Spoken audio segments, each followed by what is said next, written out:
Hey, you guys, everybody, Facebook land and Instagram. We on Instagram or YouTube? Instagram. Instagram and Facebook. Awesome. So Earl's got us set up, and I'm here with my buddy Bernie Fitterer. And hi, Bernie. Hey, David. Bernie and I've known each other for, I'm going to say, 5 or 6 years. Yeah, that'd be correct someplace. And I can't remember the first time we met, actually, but that would be correct. Before Men's Team? Possibly. Yeah. But for sure through Men's Team. Yeah. So Bernie and I are both, active in men's work. But it became really clear to me, really early in my time meeting you, that you were consciously on a spiritual path. Is that fair to say? Yeah, I would say that is very fair to say. And there was a time, there was about 16 years where I just had absolutely no interest of having any involvement with spirituality at all. I grew up in a very religious household, so church was something that was there right from young. And when I left home, one of the elders' wives said that I didn't belong there, and I said, "You're right." A few chosen words, and I walked out the door, and for 16 years I had no connection to any form of spirituality. Oh, wow. So there was a few events that happened. There were, I was in an accident where somebody else died. There were 3 people shortly thereafter that committed suicide, and it was, okay, something's missing. I felt that just because I was physically strong and fairly sharp mind, or at least I thought I had, there was something that I knew was not right, that couldn't be answered just by body and mind. Mm-hmm. So, like, I think most of us that I think my idea, the simple idea that I have for people, is that we're spiritual beings having a human experience, and that somehow we've gotten disconnected. And we've disconnected because we didn't like the concept that had been presented, the concept of a higher power, the concept of a divinity, and so we often purposely disconnected and said, "Fuck you guys." Sure. And then eventually we feel that there's something missing, like you just said. And what I came to recognize is that spirituality is not religion. They're not intertwined. There is a spiritual component, where that's what religion is sold as, but it's not. Religion has dogma that interferes with making a spiritual connection, especially when you have the idea that there has to be an intermediary in between you and God or the divine. So, but some of the belief systems, like the Sufi, the mystic part of Islam, and some the Judaist faith, the Jewish faith has branches in it that are very spiritual. Right? Oh, absolutely. And I guess the journey for me started to get a little more involved. Started in my early 30s, and at that time I dug in. When I dig into something, I usually go pretty hard. So I spent 10 years studying a lot of the philosophies around the world, from Hinduism, Buddhism, shamanism, Christianity, Islam. And in looking at all of those, there are some common threads. And I did spend quite a bit of time as well studying some of the works of Joseph Campbell, which, when it all boils down, every philosophy has a universal truth. And the thing about philosophy is that it actually allows us to get beyond the idea of just religion and look for what things are more common. So in the commonality, and Joseph Campbell really summed it up. With the hero's journey? Well, there was a hero's journey, and then he had 4 books called the Masks of God, around mythologies. And what he did, his life's work was studying the mythologies of the world. So everything from primitive mythology to Greek, Roman, Nordic mythologies. And the common theme that he found with all of them, even though the behaviors came, things showed up differently, and the stories typically overlapped, although they weren't identical. The Venus and Aphrodite, they're pretty much parallel stories, but they're not identical. And so there's the commonalities that he looked for, and really the commonalities that he found was that at the core of every philosophy, at the core of every culture, because the philosophies, the beliefs all came out of cultural experiences, is that we are all there looking at loving our own. And what our own is our family, our community, those people that we identify with, our group. That we treasure. And in that, we're in a global position now where we can talk to people on the other side of the planet and have confidence that we're talking with them over a device that we hold in our hand. We can actually expand that loving consciousness out, not just from our own family or our own, to everywhere in the world. Like we're doing right now. There you go. Right now. And so what's expanded, communities built like on ideology now? Like say I'm involved with the 12-step community. Sure. And so I'm part of that community globally. And I can go anywhere and I'm accepted. I don't even need an ID card. I'm just, it's a quite an open community. Sure. Doc Hawkins says, that study vibrates at around 540. That went to a room, a 12-step room anywhere. It's unconditional love, and so that is interesting because the world's changed so much that you can kind of go and be part of something. And in my, we were talking earlier about all my hippie friends, right? And they have a community. Sure. And I laughingly call them the leather and feather kids, but it's a real love community. It's a change community, and so I wonder, they've adopted different mythologies. Well, the mythologies and the beliefs come from the experiences. So, for an example, if one of the North American shamanistic practices is nature will teach kids what they need to learn. So if somebody falls and drowns in the river, then that teaches the community a lesson not to go and play by the river.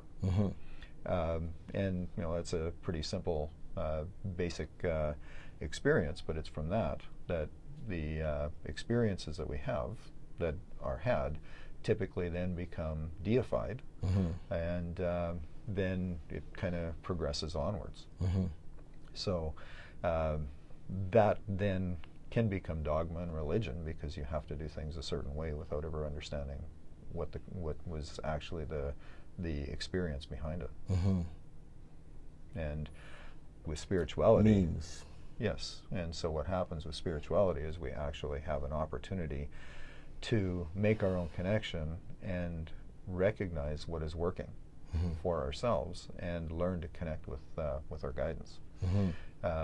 As opposed to having an intermediary, we go within and basically use our divine intuition to come to a sense of trust. And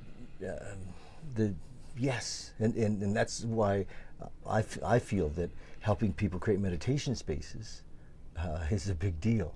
Absolutely. Because if people don't have a practice of at least dropping inside enough to start to see that there's more than just their mind running the show, that there's a voice behind the mind, that there's there's depth within this frame, and it's not from outside. It's not a book of rules. It's a intuitive rules, if you will, intuitive guidance, intuitive God, I call it God consciousness, that can come from sitting. Absolutely. Too often what happens is when we are on our own, we have thoughts that are going through our mind on a continual basis. And crazy thoughts sometimes. Well, and so yeah, and I agree. We do have this mind chatter, and one of the simplest ways to identify whether it's mind chatter, because you can sit, and you can sit in a space and just have these wonky thoughts going through it, and through your mind and really get stuck in that space of these wonky thoughts. Mm-hmm.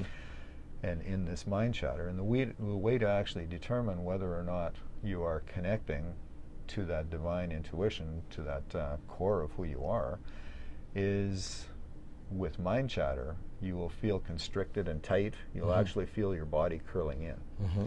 And part of the thing with meditation, a lot of the practices is to sit up Mm-hmm. and clear that channel and make sure that it's open. Mm-hmm. So when we're Which my stools promote. That's right. Yes. And They does. do. It does. It actually does. The posture is much better for me anyhow. Yeah. I've had some back surgery and injuries. Yes. So to sit on the floor really doesn't work well. No, for most people. And so, you can get caught up in that physical pain that Yeah. will distract you from actually connecting. Mm-hmm. Or it causes that for me anyhow, Mm-hmm. if I'm not in a comfortable position. And I can, get Slouch a bit, yeah. slouch. Just because of the surgeries and the injuries, Mm-hmm. it takes a lot to just stay. I don't have the capacity to just hold my spine and have the weight sit on the spine. Yeah, but this does, the knees go lower automatically, and I might, I love the stools, these ones, this is my first lot. Sure. And kind of the proof of concept, but I think we're going to, when we go forward, is maybe have it just slightly leaned. So a little high, not a lot, a half an inch higher, maybe on one side, and so that we sit even lower in the front. And what do you think? I'd have to try it, David. Oh yeah, we'll play with it. Sure. Anyway, put it on let's put it on a bandsaw and run it through. Yeah. But the sorry, I digress. no, yeah. That's fine. So what happens is that when we have mind chatter going on in our mind, and when we're sitting, we contract, and it shows up physically in our body that we'll start slumping in, and typically we'll close our arms because we're not open to what's going on. We can open up. Yes. So when we do open up and the thoughts become clearer and we actually focus, basically it is focusing on our heart center, that we open up to the divine that we are. When we do that, then we find that we can sit up straight and relax, and there's a feeling of peace that comes to us. So when we're feeling at peace, we know that we're connecting with our divine guidance. And it's that divine guidance, that's that spiritual essence that we are. When we connect with that, we are in our truest form. So it is a matter of just taking a moment. And a big thing too with that is connecting through breath. So if we're having issues around thoughts coming in, one of the I do some guided meditations. I'm sure you do. for groups. Yeah. And one of the key things is just becoming aware of your becoming aware of your breath. And if you take a few moments just to be aware of the inhale and the exhale, you can get right into breathing in and breathing out. And you clear the clutter away that's taking you away from that. And so the mind chatter just drops off. It starts to drop off because you're focused on your breath. And by doing that and practicing that for a number of years, what I found is that I can get, I still get caught up in traffic and road rage, and in a breath I can go, and thank you. Yeah, just breathe. Yeah. Just breathe. Yeah. And in that instant, it can clear all of the clutter about how somebody else is a terrible driver and somebody else is in my way, and they should be doing things differently, and I should be the one that gets to go wherever I want to. Yeah. And there's many times that I've gone and done that and gotten behind somebody and not too far up his radar. Then I can really, shit. Well, there is gratitude in that. Everything's for you. Yeah. Yeah. When we get our ego out of the way and we actually are willing to open up and just settle in to this moment. Yeah, and that's often when I teach it. It's the lesson is life on life's terms, and if we're actually living life on life's terms, it's always for us. It's never against us. It may not be what we thought we wanted. but often what I think I want and what's best for me isn't always the same. Sure. One of the things, and I'll mention, is Course in Miracles talks about how God answers all our prayers. Mm-hmm. Not always the way we want them answered. Oh, for sure. And we can get too caught up in the, it's got to be this way that I want it. Yeah. And the big thing around that is, when we are going into prayer, when we're asking, when we're putting that out there, if we ask for what's most loving, those are the only prayers that will get answered. God is love, so God only answers with love. And if we're asking for something that's out of alignment with what's most loving, it doesn't show up. But what is most loving does show up. The thing is, sometimes we have the challenge of actually recognizing ourselves that it is most loving. It's more loving than what we'd asked for. Yes, yes, yes. Well, just when we were talking in the back, I was saying that my struggle is every morning to ask for guidance, and to kind of stay out of the road, because when I'm running the show, it's almost always in the ditch. And when I allow my higher power, my God as I understand it, to run the show, and I call him, actually, I have a concept, I call him my employer. He's the boss. And so when the boss is running the show, it always works. I mean, of course it works. Sure. It might not get what I want, but it's working. Well, it is, a big part of it is putting it out there and then surrendering. Yes. As opposed to holding on to wanting it to be a certain way. Yeah, like I'm reading Hawkins' Letting Go. Right. And it's just, the whole book is about surrender. But it's practical because it helps people identify what it is that they're surrendering, what a feeling looks like. And because lots of folks don't have the basic language to know about letting go or surrendering. Well, and often surrendering gets confused with sacrifice. So if I surrender something, that means I have to give something away, or I can't, I got to give something up. And really what surrendering is surrendering our judgments. And when we no longer, and if we're going to get rid of our judgments, what it means is that we need to forgive ourselves for holding those judgments. Yeah, can't have judgment on ourselves for judging. Yeah. And that's what true forgiveness is, because I can never forgive you for the things that you've done or said. I can only forgive myself for the judgment that I hold about that. Yeah, yeah. You want a bell to ring? That's the moment, yeah. Thank you. Oh. Yeah. So you've been studying the Course in Miracles. Yes. You've got a book here. Thanks, David, for bringing it out. But yeah, there's a Course in Miracles. And by the look of it, you've got the volumes. So these are some old books. Yeah. They're not, the new ones actually are all combined into one book. But I have to be honest, I found the Course in Miracles a little, so this is the lesson book? Is that the text? No, the lessons are in the workbook. Okay. So this is the workbook, and I'm guessing this is probably 70s or 80s publication. Wow. From the age of it, because pretty much since the 90s they've been combined into one volume, which has the text, the workbook, and the manual for teachers. And then it looks like you've also got the supplement. No, that's the manual for teachers. There's also two supplements. One is the Song of Prayer, and the other one is on psychology. And how psychotherapy actually ties into spirituality. Spirituality, yeah. Yeah. Jung was, in Jung's teaching, you probably studied some Jung. Yeah, a little bit. A little bit. Well, all I know is there's a connection, with his brand of psychotherapy and spirituality, and he was very instrumental in the earliest days of the 12-step program. Sure. And he's quoted in our teachings, as being part of where the ideas came from. Absolutely, yeah. And so Carl Gustav Jung is one of the fathers of the 12-step in a way.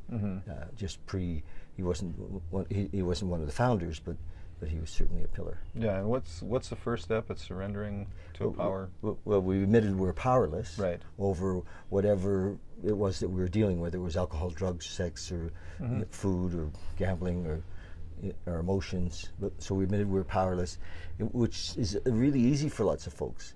But the second part of the first step is that our lives were unmanageable. And so we admitted we're powerless over, and that our lives were unmanageable. And so the unmanageability part, it takes some often years for people to really get the depth of what that means. Because in the beginning they think that unmanageability meant because I couldn't pay the rent or that kind of thing. But the unmanageability part is really in what you just talked about: the judgments, the selfishness and self-centeredness, the fear, resentment, all of the stuff that separates us from everybody, from love. Sure. Well, when we're in that place God. of fear, we're disconnected from ourselves. Yes. Yeah. And then we disconnect from everyone. Yeah. And the Course in Miracles does talk a lot about separation, because we are here. When we identify as a body, we are identifying as someone or something separate. And what the Course talks about and teaches is that we are all one. We're all one in spirit. We're one in Christ consciousness. We're actually one in and with God. We're one as God. We are God. Yes. Which, quick little story, there was I did a lot of listening to Wayne Dyer, and he talked about this guru that came to North America. And when he came to North America, this was probably back into about the 70s. A reporter came up to him and said, "Are you God?" And he said, "Yes, I am, and so are you. The difference is I know it and you doubt it." And as long as we identify as a body, we doubt that we have that spiritual capacity, that connection. And that prevents us from being open and loving. You want to ring another bell? Well, this is the deal. Sure. It is the deal. And my feeling and my mission is to help people connect. And so I'm using kind of a simple modality, the basics of having a sacred space or a meditation space in their home. Right. So that it becomes like a discipline or a pattern in their life to acknowledge, through a 5-minute meditation. Absolutely. And sometimes all it takes is 5 minutes. Yeah. There's many practices. There's a practice of just trying to count to 5 with each breath. And if you can count to 5 without having any other distracting thought, you're deep into it. And it can come, and it's as simple as that. Just count your breaths. The thing about having a place to sit, which is good, is that you put it into a place where you clear yourself from a lot of distractions. And by clearing yourself from the distractions, then it gets easier to get there. Yeah. And the mind gets conditioned that, okay, we're gonna sit, okay, and it becomes a safe place. Yes. Because I understand or imagine that the job of my mind is the job of my mind is to keep me out of trouble, or to look after, it's always looking for danger, it's always looking for possibilities, it's projecting into the future of maybe scenarios and into the past of what it thinks happened, and so if I have a safe place, it can relax. Yes, it can. And all of those things are your ego mind. Of course. So when you can park your ego mind, then you can connect with your spirit mind. Yeah, and that's it. And the Holy, in the Course in Miracles, it's usually referred to as the Holy Spirit. But I believe it's in Chapter 3. It actually talks about a universal intelligence. And so, and some of it just on the book. Part of the thing with the book is here, and it has a lot of Christian references, but there are Buddhist and Hindu references as well that I found after studying other philosophies, that there's a lot of correlation with it. It isn't just specifically Buddhist or Christian. Or pardon me, Christian. Yes, thanks. So in looking at that, when we can recognize that there's more similarities than differences, of course, we can we can start focusing on what is right as opposed to what's wrong. And again, I think there's value in having a space to do that. And over time, the practices change for anybody that's been doing meditation. My practice has probably been ongoing now for, I would say, almost 30 years. That it's been there, and it's definitely shifted over time. And it was good, especially in the early years, to be able to have a place to sit and have some space to be able to do that. Yes, yeah, and I think that what's happening in the planet, there is an awakening. There is a, I don't think that this is against anything. I think that actually, as people become more awakened, more expanded, more as opposed to the contracted space, that it enhances their possibility to have a religious belief as well, or a religious affiliation, or they can bring that to their church, Sure, and be there in an awakened type of way. And I'm not totally against religion, because I think that it does serve people. There are people that it does have a service too. What religion does in the spiritual sense is gives a place for calm. It would be over 30 years ago now. I was still married, and I could remember going to church, and the one thing that came to mind in going to church was, and this was a Catholic church, there was a homily, and there was about 15 minutes of the priest talking. And I realized that during that 15 minutes, I didn't have to be carrying all the stress and burdens of being a parent, work, relationship issues. I could just sit in there and just let that all go. So a safe place. It was a safe place, and that was something that it wasn't until I got divorced that I actually wanted to pursue having that kind of experience. I couldn't buy into the religion and the dogma of the religion, but being a part of the having that connection yep. and having that freedom was amazing. So if it's not in a church setting, then it's important to have another place to do it. So all these years you've taken this with you to work. Like spirituality, as I understand it, it has to work on the street. You didn't spend this time in a cave. No, absolutely not. So there are a couple things around that. First of all, the business that I have is called Inspiring Developments, and it's bringing spirit to business is what the tagline is. And what that means differs to different people, but usually there is a common theme or a common sense of what spirit is. You have a team spirit, with a team that's going to go out and do something. They've got to be united and going in the same direction. Yeah. Similarly with a business, there's got to be something that builds that. And it's important to be able to find out what actually we connect with and where people's strengths are to be able to go forward with that. And so on a business sense, there is something that really works out well for people who are willing to engage and participate in that and acknowledge the value of that spirit essence that's in business. So I guess what I was thinking about, on the practical sense, we have businesses, and we have to pay the rent. Sure. So what's worked for me finally is that I've found something that really fits for my purpose. I follow a fellow by the name of Gary Vee, and Gary says, don't worry about your audience, worry about your content. Don't worry about how many people are going to buy your product. Make sure that you've got the best product. Focus on the and so that actually infuses integrity, I think, into what we're delivering. But on this, where I struggle sometimes is, I still have to, is time doesn't always match.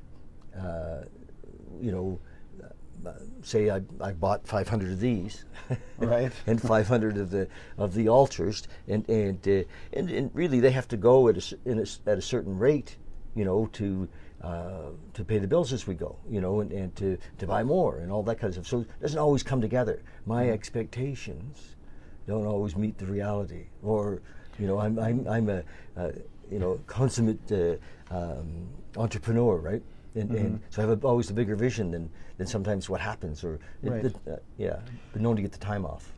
Well, and I guess that goes back to the comment about prayers earlier, is that sometimes we get what we want, and other times we don't. But even if you listen to the Beatles song, you don't always get what you want. Or not the Beatles, it was Rolling Stones. Can't always get what you want. But if you try sometimes, you just might find. You get what you need. You get what you need, You are an old rocker. No kidding. Yeah. So it's so I keep stepping out in faith. Really, okay, this is, because I really feel that, when I think about this, it's expanded. Right. I don't think about this, like, oh, this is the wrong thing, maybe I'm doing the wrong thing.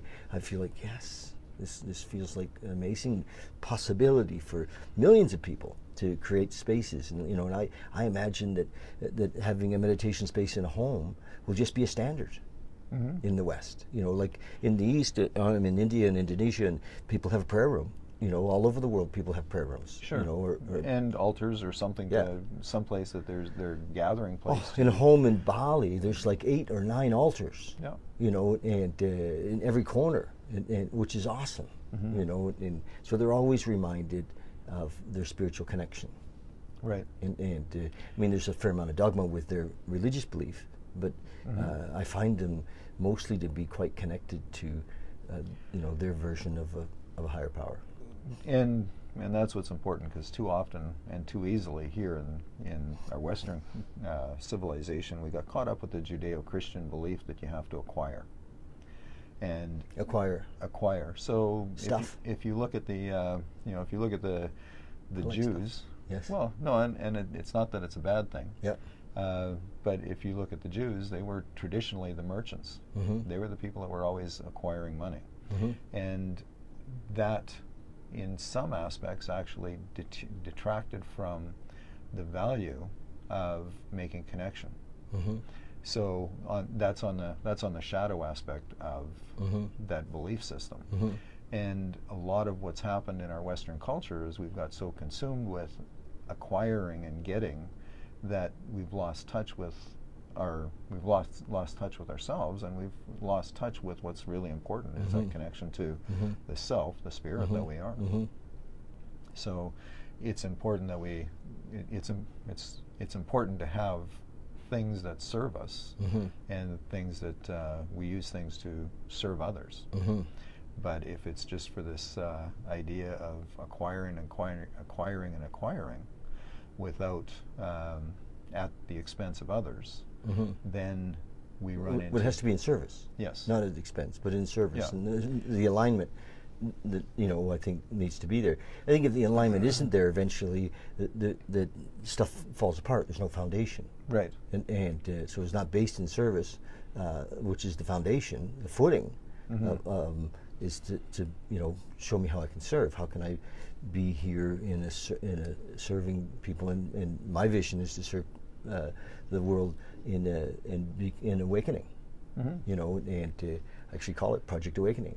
And it's so it's then in alignment. And I think that when people are in alignment in their spirituality, if they're serving somewhere that's out of an alignment, that they won't be able to do that eventually. And when they're connected. Yeah. And often maybe in the older religions, because they lost the direct connection, and they connected through the rabbi, or they connected through the priest, or the teacher. That wasn't the guru. They didn't have the personal connection. Right. And I think today's world, we want the personal connection. That's been your journey for 30 years, is the personal connection.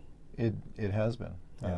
And for me, it's essential. You said to hell with your church, and not necessarily to hell with your church. Well, actually, it was fuck you, church. Fuck you, God. Yeah. Like it was. I wanted to have nothing to do with it. Yeah. And so you understand that was to a concept. Sure. Not to, because there's no way to say that, because God's within you. Well, in what I've learned since is that I was saying no to myself. I was saying fuck you to myself. And it worked for a while. You know, in my 20s, I was quite prosperous. Yes. But, you know, due to circumstances, I couldn't carry on. Well, that's just what I said. Yeah. Yeah, if we're not connected, we're not in alignment, it falls apart. Sure. And I've dealt with that myself a few times. Sure. And it is important to get the ego out of there. Yes. But, yeah, that's kind of where things work. Are you taking people through this? Yes, I have... like a small select group? Well, I have a study group. It's open to anybody that wants to come out. Really? Yeah, it's on Monday evenings. I do, it's a study group from A Course in Miracles, and what we do is we're going through the book. The group is called Applying A Course in Miracles YYC. So if anybody is interested... So like a Facebook group? It is a Facebook group. Okay. Yeah. So if somebody wants to go on Facebook and look for that. Can we tag it? Yeah. Okay, on this talk? Yeah. Yeah, sure. Okay. And typically what we do is we have discussions every week. Yeah. I do ask that, I do that in my home, so I do ask that people actually contact me beforehand so I can get a little bit of an idea of them before just having people come into my house. I think this is not for the faint of heart. You know what? But I might be wrong. You know. Well, I agree. It's not for the faint of heart, but the first time I read through it to look for everything that was wrong with it. Yes. And by the time I got to the end of the book, through the text, through the workbook and the manual for teachers, I thought, you know what? There's something in there that I need to learn. Yes. And so I picked the book up in 1995, and since 1997, I've been doing a daily practice from it. Wow. And it typically is the first thing in the morning before I get out. I also do put a post on that group on what I've learned, and this year I'm going through the lessons. And it takes usually about 2 years to go through everything from cover to cover. In this book? Well, in the 3 of them, yep. It takes about 2 years by doing one section at a time. So since 1995 to now, I'm probably on my 14th time because I've gone through it other times as well. Didn't we do something like this for the Gita? Yeah, well, we did. Yeah. Yeah. And, which I've become so fond of. Sure. The Bhagavad Gita. Yeah, and that was a good practice that we did. And I did the Tao Te Ching for 5 years. Yeah. And 81 verses, just continued to repeat them. Yeah. And right now I'm doing second year going through a daily Stoic. I think it's Ryan Holiday. I've heard so much about this. I have to get a hard copy. Yeah.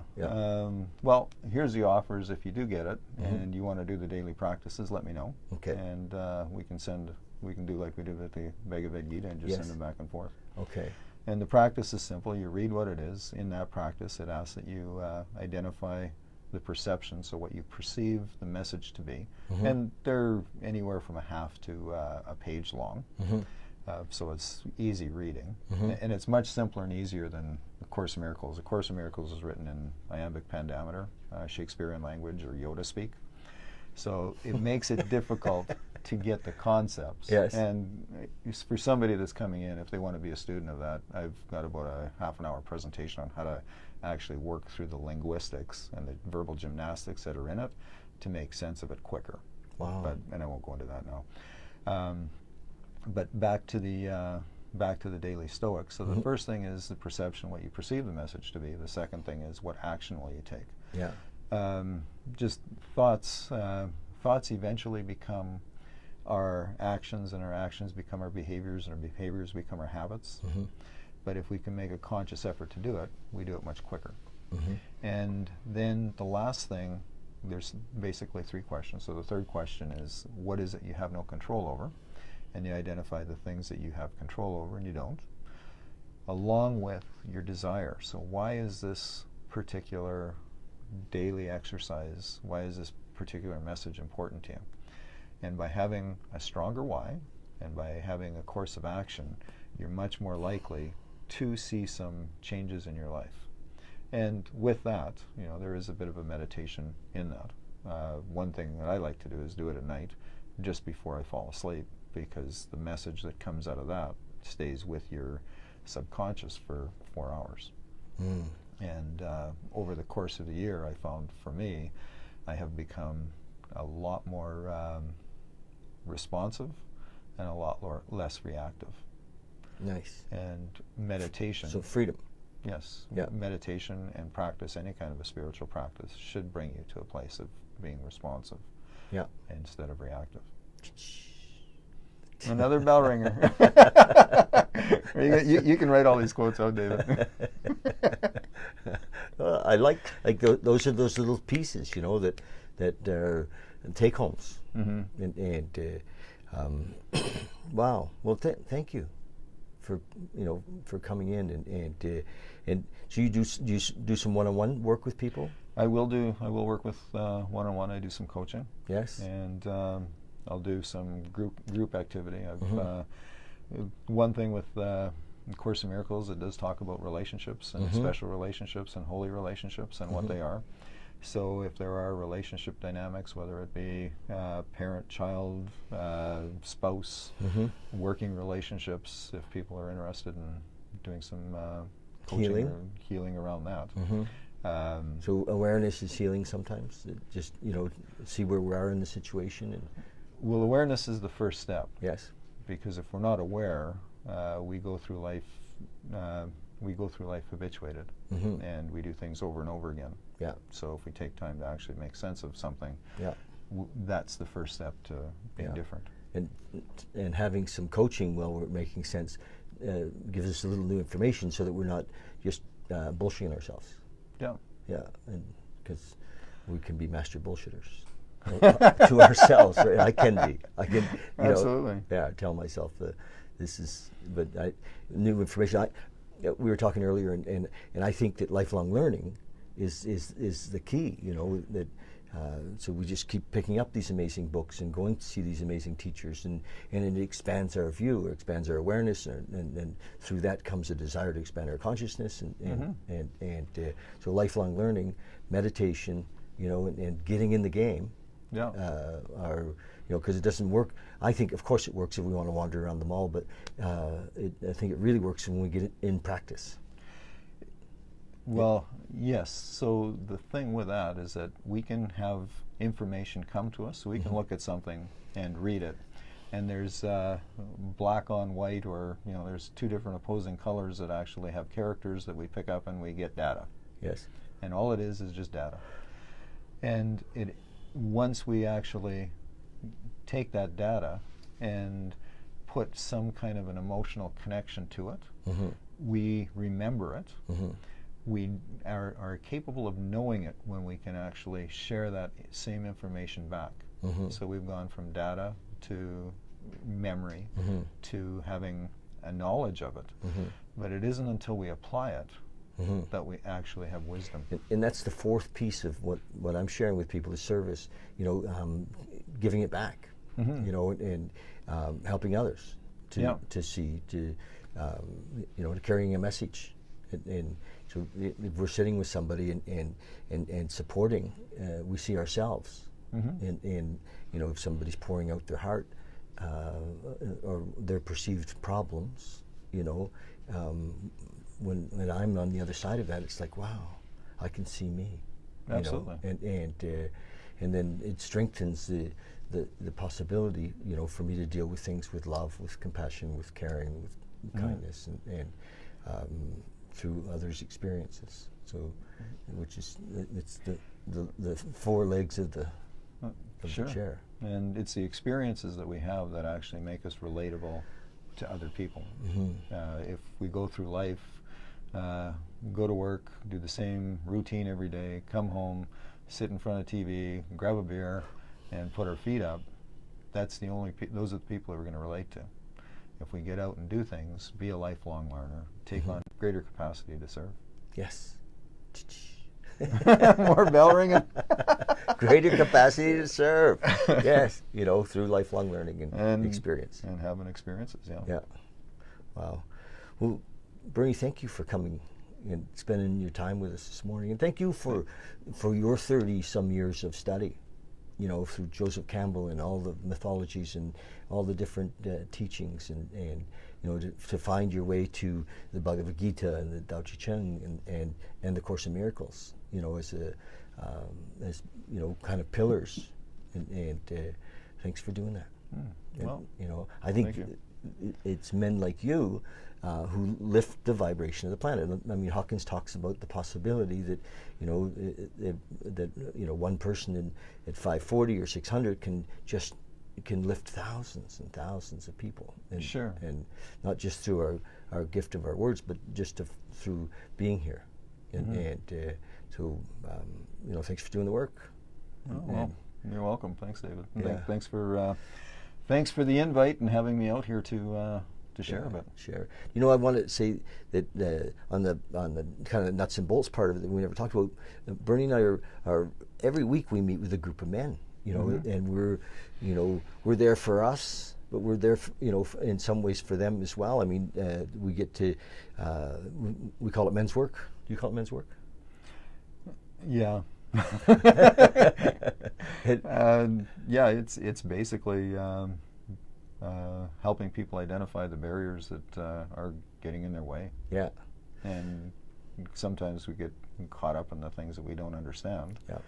And when we can identify what those barriers are, that's the work, is to recognize it and then I was at the fire last night. We call it being at the fire because often it's outdoors and around the fire. Although as I get older, I object more to standing outdoors in the freaking cold. I do. I say, like, guys, it wasn't that cold last night, David. I know. It was still 3 hours standing outdoors. And anyway, I dressed for it last night, and we were talking a bit about victim and complaint. And it's just so. Like a touchstone. If we're in complaint, then it's because we imagine that something isn't working the way we want, and it's just the moment we're in complaint, I know that I'm out of sync, I'm out of alignment, and that's the kind of work we do around the fire often. It's deep. We did push last night. Okay. We did actually 3 pushes last night. Yeah. Oh, good. And started out with one fella, and he had a lot of emotion, and we give him a venue to actually move through that in what started out as anger, and then deeper into a more of a gratitude and a cathartic stage, and it was beautiful, and there's no safe place to go and do that, and we have that safe place. We're pretty blessed, aren't we? Absolutely. I think that there's a lot that I've learned from the men's team. I appreciate the opportunity to be able to share. Yeah. As well. And receive. Yeah. There's definitely an exchange, and we the one thing with having a little more gray hair than some of the other men, I've noticed you do, yeah. you just put a lid on it. And it's too long. I got to get it trimmed. Yeah. It's good having those experiences because it makes us relatable. Yeah. And so it's good to be around that to see where things are. Well, we're in this state, I feel I'm in this stage in my life where I have something to give back, and because of my age and lifetime experience, that the younger fellas in their 30s are actually listening, and that's good. My kids are in their late 20s and 30s, and sometimes they ask, and sometimes they don't. And it's not about pushing my experience; it's about when they're ready. Yeah. And so when if there's younger men that have questions, there is some experience here. Take it for what it is. It's our experience, but there might be some gems in it. Yeah. And both of us, I started my journey, my search, about 40 years ago. So I was in my 20s. You're real old, aren't you?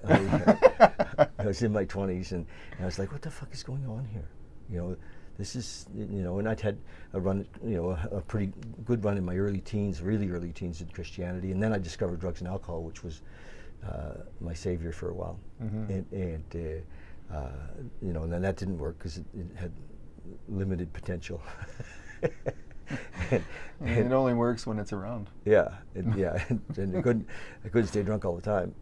Although I tried. And so anyway, and then my journey really came out of necessity. You know, I woke up one day married with a 6-month-old daughter. Literally, I had this epiphany. It's like, holy shit, I'm in trouble. You know, and saw two roads.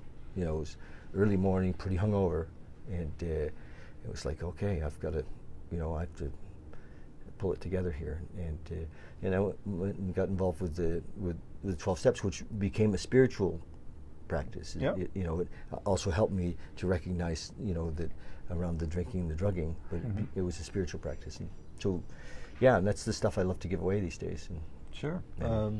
And everybody's path is different. How they come to a spiritual connection, whether it's by birth and you have this divine connection, or usually there's some kind of an event or trigger in your life that says this doesn't work. Yeah. So thanks you guys, everybody. Yeah. Thank you, David, anything else you want to say? No, just thank you, David, for the time and you bet. Spending here, and it was good to just get to know you a little better too. Thank you. A couple of quick things. Monday nights we have a meditation here in this room, 6:30 on Mondays. Drop in and you know, I think we're going to grow this room for sure. We call it Meditation Mondays, and love to have you come and lead a meditation one night. Okay. But you're busy on Mondays. You have your Yeah, you know what? I can make things work. And we do a reading at noon, which is coming up pretty quickly, from the book Letting Go. I'm really enjoying the reading, and I'm not that polished a reader, but it's there's a message in that book, and I love to share it. And I'm a big fan of Hawkins, and so that's at noon every day right now during the week. And this weekend on Saturday morning, Tina Parsons is coming, and she's a child psychologist, and she's going to be here at 10 o'clock on Saturday morning to talk to parents and kids about mindfulness and meditation. So everybody's welcome. It's a freebie. It's something that we're sponsoring, and we'd love to have you come. And she's amazing, like totally. So really done her work. And she has a little book she's written, a kid's book about meditation and mindfulness, and I don't think there's ever too young an age to start our kids on meditation. So love you guys. Thanks so much for watching, and check us out on YouTube, and maybe subscribe to us on YouTube. And yeah, that's it. Cheers. Love you. Thank Bye. you.